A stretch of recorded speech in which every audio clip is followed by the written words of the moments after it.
Warning, अगर आपने इससे पहले वाला एपिसोड अभी तक नहीं देखा है तो पहले उसे जाकर के देख लीजिए, क्योंकि उसके बिना ये एपिसोड आपको समझ में नहीं आने वाला।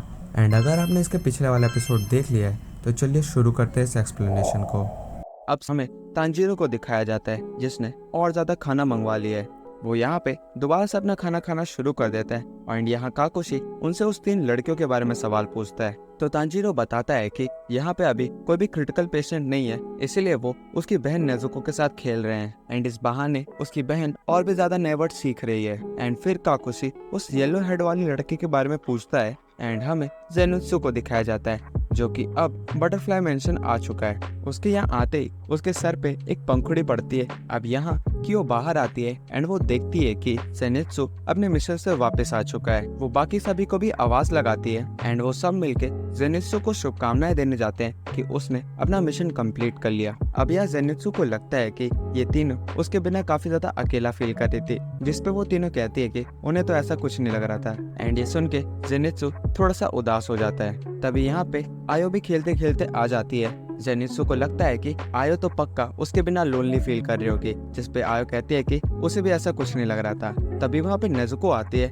एंड वो जेनित्सु के आने पे उसे वेलकम बैक कहती है। एंड ये सुन के जेनित्सु का हैप्पीनेस का थर्मामीटर फूट जाता है। वो काफी ज्यादा जोर से चिल्लाता है एंड भागते हुए नेजुको के पास जाता है एंड डायरेक्ट उसे मैरिज के बारे में पूछता है। वेल यहाँ पे अब नेजुको अपना पूरा सेंटेंस कंप्लीट करती है एंड कहती है कि वेलकम बैक इनोस्के, जिससे सुन के जेनित्सु काफी गुस्सा हो जाता है एंड वो बोलता है कि आज वो इनोस्के को जिंदा नहीं छोड़ने वाला। वेल अब हमें दोबारा से काकुशी को दिखाया जाता है जो कि इस बार इनोस्के के बारे में पूछता है। तो तांजीरो बताता है कि उसने सुबह तो इनोस्के को अपने बगल में ही देखा था, लेकिन अभी वो कहाँ है उसे खुद भी नहीं पता। तो काकुशी बताता है कि उसने इनोस्के को देखा था जो कि नॉन स्टॉप नेजुको को अपना नाम लेना सिखा रहा था एंड यहाँ नेजुको बार बार उसका गलत ही नाम ले रही थी। वेल अब यहाँ पे हमें हागानेस्को को दिखाया जाता है जो कि तांजीरो के रूम में काफी कांपते हुए एंटर करता है। वो तांजीरो को उसकी काटाना हैंडओवर करता है एंड साइड में एक सीट लेता है। वो यहाँ पे काफी जोर से सांस ले रहा था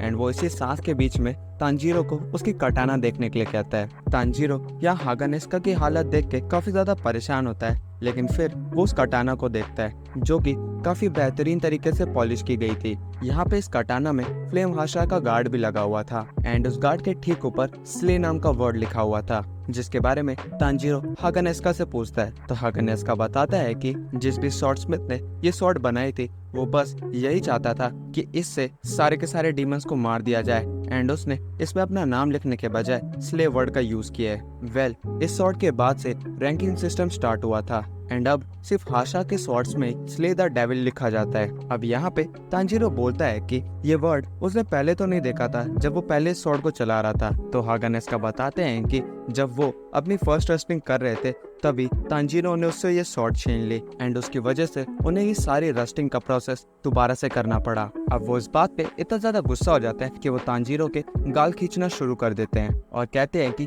तांजीरो की वजह से उनकी ऐसी हालत हो गई है। तभी काकुशी बीच में कहता है कि तांजीरो की हालत हागानेस्का से ज्यादा खराब है क्योंकि उसके बॉडी के सारे बोन्स टूटे हुए हैं, जिसपे हागानेस्का और ज्यादा गुस्सा हो जाता है और कहता है कि अगर तांजीरो ने उसे मित अराशी टांगो ला करके नहीं दिया तो वो उसे मार देगा। एंड अपनी बात रखने के बाद वो यहाँ से चले जाते हैं। काकुशी कहता है कि उसने आज तक बस हागानेस्का के गुस्से के बारे में सुना था, लेकिन आज उसने देख लिया। तो तांजीरो उसे बताता है कि मिस्टर हागानेस्का ऐसे नहीं है, वो काफी ज्यादा शांत रहते हैं, लेकिन शायद से इस बार वो ज्यादा पेन में थे इसलिए उन्होंने ऐसा किया। वेल अब इनके बगल में गेनिया लेटा हुआ था एंड वो इनके शोर शराबे से काफी परेशान हो गया था। वो उन्हें शांत रहने के लिए कहता है, लेकिन इनोस्के को ये बिल्कुल मंजूर नहीं था, इसलिए वो डायरेक्ट खिड़की तोड़ के अंदर आ जाता है एंड आते ही पागलों की तरह डांस करना शुरू कर देता है, जिसे देख के बाकी सभी काफी ज्यादा हैरान हो जाते हैं कि ये इंसान खिड़की तोड़ के क्यों अंदर आ रहा है। एंड या गेनिया खुद को कोसा होता है कि उसने सेपरेट रूम क्यों नहीं लिया। इनोस्के यहाँ पे ये बताने के लिए आया हुआ था कि सारे स्ट्रॉन्ग लोग मिल करके एक स्ट्रेंथ ट्रेनिंग की शुरुआत कर रहे हैं। वेल इसके बाद हमें हाशास को दिखाया जाता है जिन्होंने सारे ट्रेनिंग के प्लान के बारे में डिस्कस कर लिया था, बस अब उन्हें किस डेट एंड कितने दिनों के लिए वो ट्रेनिंग रखनी थी ये डिस्कस करना बचा था। ग्योमा यहाँ पे सजेस्ट करते हैं कि उन्हें इस ट्रेनिंग को 3 दिन बाद शुरू कर देना चाहिए। तो मित्सुरी कहती है कि क्या इतनी जल्दी ट्रेनिंग शुरू करना सही रहेगा। तो ग्योमा कहता है कि उनके पास वैसे ही टाइम बहुत कम है एंड उन्हें ये भी नहीं पता कि मूजांग फ्यूचर में क्या कर सकता है, इसलिए वो चाहता है कि वो लोग वो सब कुछ प्रिपेयर करें जो वो कर सकते हैं। यहाँ एक ग्रुप बोलता है कि शायद से अब डीमन भी काफी ज्यादा ताकतवर हो सकते हैं, तो उन्हें अपने साथ साथ और लोगों की भी जरूरत पड़ेगी। तो मित्सुरी कहती है कि क्या डीमन हमारी ट्रेनिंग के बीच में हमला नहीं करेंगे। एंड इस पे ग्योमा क्लियर करते हुए कहता है कि सॉर्डस्मिथ विलेज पे अटैक के बाद डीमन का आना वैसे ही कम हो चुका है एंड अब सारे के सारे डीमन ज्यादातर नेज़ुको को ढूंढने में लग गए हैं, तो उन्हें इस टाइम का सही यूज करके अपने पूरे कॉर्प को और ज्यादा ताकतवर बनाना चाहिए। एंड यहीं से उनकी हाशा ट्रेनिंग शुरू होगी। अब यहाँ सानेमी पूछता है कि क्या हाशा ट्रेनिंग करवाने के लिए करंट के हाशा काफी होंगे। तो ग्योमा कहता है कि वो रिटायर्ड हाशा से बात करने वाला है ताकि वो भी उन्हें ट्रेनिंग कराने में मदद करा सके एंड बाकी हाशा भी इस बात पे मान जाते हैं। वेल अब सीन शिफ्ट होता है एंड हमें बटरफ्लाई मेंशन दोबारा से दिखाया जाता है, जहाँ पे अब जेनित्सु तांजीरो से बात करने के लिए आया हुआ है। जेनित्सु बताता है कि वो अभी अभी अपने मिशन से वापस आया एंड उसे अब ट्रेनिंग में भी भाग लेना पड़ेगा एंड वो इस चीज को लेकर के थोड़ा खुश नहीं था। वो यहाँ पे ये भी बताता है कि हाशास की जो ट्रेनिंग होगी वो उन्हें टर्न्स में लेनी होगी एंड ये सुन के तांजीरो काफी खुश होता है। लेकिन यहाँ जेनित्सु कहता है कि जिसने भी इस ट्रेनिंग के बारे में सोचा वो मर क्यों नहीं गया। तो तांजीरो बोलता है कि अगर वो लोग अपने सुपीरियर से सीखेंगे तो वो और ज्यादा पावरफुल बन सकते हैं एंड ये चीज सुन करके जेनित्सु का गुस्सा सर पार कर जाता है। वो तांजीरो का सर चबाना शुरू कर देता है एंड बोलता है कि तांजीरो इस चीज को लेकर इतना ऑप्टिमिस्टिक कैसे हो सकता है। तांजीरो अपनी टूटी हुई हड्डियों की वजह से यहीं पे हील करता रहेगा एंड उसे जाकर के ट्रेनिंग में पार्ट लेना पड़ेगा एंड वो इस चीज को लेकर के बिल्कुल खुश नहीं है। अब वो यहाँ से जाने लगता है तभी तांजीरो उसे रोकता है एंड उसे थैंक यू कहता है, क्योंकि जब तांजीरो अपर रैंक डीमन से फाइट कर रहा था तब जेनित्सु की कही हुई बात ने उसकी मदद की थी एंड वो इस चीज के लिए जेनित्सु को सारा क्रेडिट देता है, जिसे सुन के जेनित्सु काफी ज्यादा खुश हो जाता है। वो कहता है कि तांजीरो उसे ऐसी मीठी मीठी बातें कह के नहीं मना सकता, लेकिन यहाँ पे उसके चेहरे को देख के पता लग रहा था कि वो कितना ज्यादा खुश है। वो तांजीरो को जल्दी से जल्दी रिकवर होने का कह के वहाँ से जाने लगता है और बोलता है कि उसके बिना यहाँ पे तो कोई कुछ कर ही नहीं सकता। वेल अब स्टोरी जंप लेती है एंड हमें कुछ दिनों बाद का सीन दिखाया जाता है, जहाँ अब हाशा ट्रेनिंग शुरू हो चुकी है एंड हमें यहाँ पे द लॉर्ड टेनगन द 3 वाइफ ओनर को दिखाया जाता है, जो कि यहाँ पे कई सारे डीमन स्लेयर्स को ट्रेनिंग दे रहा था। वो उनके सही से ट्रेनिंग ना करने पे काफी ज्यादा गुस्सा हो रहा होता है एंड यहाँ हमें उनकी तीनों वाइफ्स को भी दिखाया जाता है, जो कि यहाँ पे उन सभी डीमन स्लेयर्स के लिए खाना बना रही थी। खाना बन जाने के बाद वो टेनगन सामा को लंच के लिए बुलाते हैं एंड टेनगन सभी डीमन स्लेयर को लंच करने के लिए कहते हैं। इतना ज्यादा भागने के बाद वो लोग बिल्कुल भी खाने की हालत में नहीं थे, जिसे देख के टेनगन कहते हैं कि अगर तुम लोग मेरी ही ट्रेनिंग नहीं कर पा रहे तो तुम आगे वाले हाशास की ट्रेनिंग कैसे करोगे। एंड अब वो एक्सप्लेन करते हैं कि ट्रेनिंग की टर्न कैसे होने वाली है। सबसे पहले आते हैं हमारे टेनगन, जो कि बेसिक फिटनेस वर्कआउट कराएंगे। सेकंड पे आता है मोइचिरो, जो कि हाई स्पीड मूवमेंट ट्रेनिंग कराएगा। थर्ड पे आती है मित्सुरी, जो कि फ्लेक्सिबिलिटी ट्रेनिंग कराएगी। फोर्थ पे आता है इग्रू, जो कि शॉर्ट्समैनशिप इंप्रूव कराएगा। फिफ्थ पे आता है सानेमी, जो कि एंडलेस स्ट्राइकिंग ट्रेनिंग कराएगा। एंड द लास्ट होंगे हमारे ग्योमा, जो कि मसल स्ट्रेंथनिंग करेंगे। एंड ये ट्रेनिंग डीमन स्लेयर्स के लिए काफी ज्यादा हार्ड होने वाली है। एंड यहाँ लॉर्ड टेनगन भी इस ट्रेनिंग के बारे में अपनी फीलिंग्स शेयर करते हैं। वो कहते हैं कि वो भी इस ट्रेनिंग में पार्ट लेना चाहते हैं, लेकिन अब ऐसा पॉसिबल नहीं है। जिसके बाद सीन चेंज होता है एंड हमें तांजीरो को दिखाया जाता है, जिसकी खिड़की पे एक क्रो खड़ा था। वो जैसे विंडो ओपन करता है वो क्रो तांजीरो के हेड पे अटैक कर देता है। तांजीरो पूछता है कि उस क्रो ने उसके साथ ऐसा क्यों किया। तो वो क्रो बताता है कि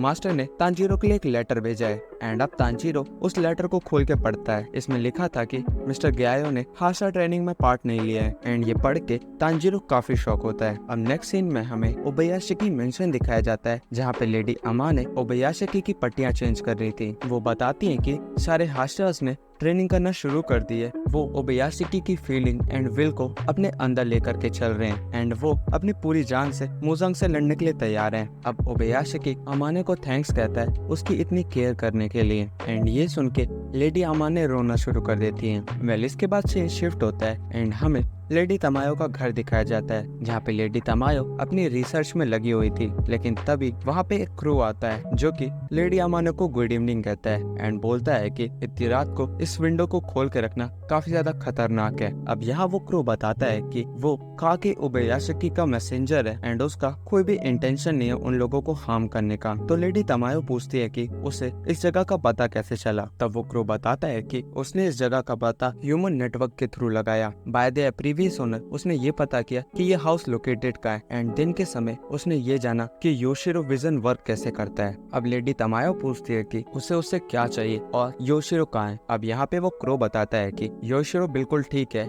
अब वो क्रो अपने काम के बारे में बात करना शुरू करता है। डीमन स्लेयर कॉप में एक ऐसी लड़की भी है जो कि डीमंस की body and drugs and medicine के बारे में काफी ज्यादा नॉलेज रखती है एंड हम चाहते हैं कि तमायो उसके साथ मिल करके नेजुको की ट्रांसफॉर्मेशन के ऊपर रिसर्च करे एंड इस चीज के लिए वो लेडी तमायो को उबेयाशिकी रेसिडेंस में बुलाते हैं ताकि वो लोग मुजांग को डिफीट कर सके। एंड ये सुन के तमायो काफी ज्यादा शॉक हो जाती है क्योंकि वो एक डीमन थी एंड एक डीमन को डीमन स्लेयर कॉप के हेडक्वार्टर में बुलाया जा रहा था। एंड यहीं पे एपिसोड का एंड हो जाता है। एंड अगर आपको ये एक्सप्लेनेशन पसंद आई हो तो प्लीज इस वीडियो को एक लाइक करें एंड कमेंट में बताएं कि आपको एक्सप्लेनेशन का कौन सा पार्ट अच्छा लगा। एंड आप मुझे ये भी सजेस्ट कर सकते हैं कि मुझे अगला कौन सा एनिमे एक्सप्लेन करना चाहिए। बाकी मैं चलता हूँ, सायोनारा।